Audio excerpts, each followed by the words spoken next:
Наверное, нет человека, который бы не слышал о собаке из Японии. Хатика, она стала символом верности и преданности.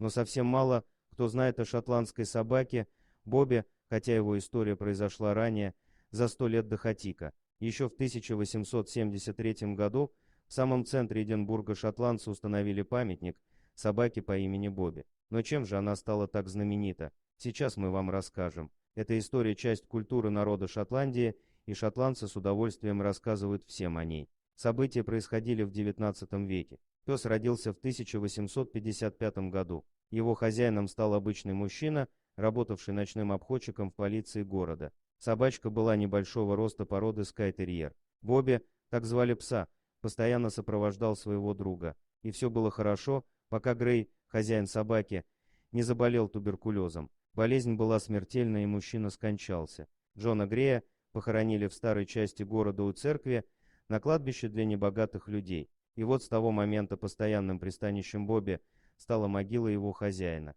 Собаку стали подкармливать неравнодушные люди и владелец ресторана, который расположен недалеко от кладбища. В этот ресторанчик Джон Грей частенько забегал вместе с Бобби. А в совсем лютые морозы добрые люди забирали пса к себе домой. Говорят, что однажды жители какой-то деревни решили подарить дом Бобби и забрали его себе, но тот сбежал и вернулся на могилу. Все было довольно неплохо, пока в Шотландии не вышел закон об избавлении от всех бродячих собак, но Бобби уже был известен на весь Эдинбург и далеко за его пределами и стал местной достопримечательностью. Его под покровительство взял лорд сэр Уильям Чемберс, он был главой шотландского сообщества по защите животных. Чемберса поразила верность и преданность этого пса, он сделал на свои деньги специальное разрешение и заказал особый ошейник, где была надпись «Грейфрайерс Бобби от лорда-мэра», разрешено 1867 год. Теперь Бобби мог спокойно передвигаться по городу. Так малыш прожил на кладбище 14 лет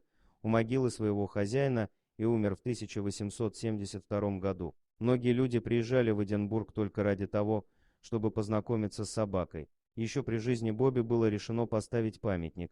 За эту работу взялся скульптор Уильям Броди, он смоделировал пса незадолго до его смерти. Памятник открыли после смерти собаки. Он сделан из бронзы на красном гранитном постаменте. Неоднократно его разрушали вандалы, но власти восстанавливал памятник в первозданном виде. К сожалению, по законам того времени собаку не смогли похоронить рядом с могилой Джона Грея. Поэтому приняли решение похоронить его у ворот кладбища, где позже сообщество по защите животных сделало красный гранитный памятник рядом с могилой. До сих пор сюда приходят люди, приносят цветы и игрушки. Эта история пример того, насколько животные преданные и верные. И им абсолютно не важно, бедный ты или богатый, больной или здоровый, Мерседес у тебя или Око. Они любят просто за то, что вы рядом, и очень больно наблюдать, как люди, хотя таких даже людьми сложно назвать, предают, обижают и убивают братьев наших меньших.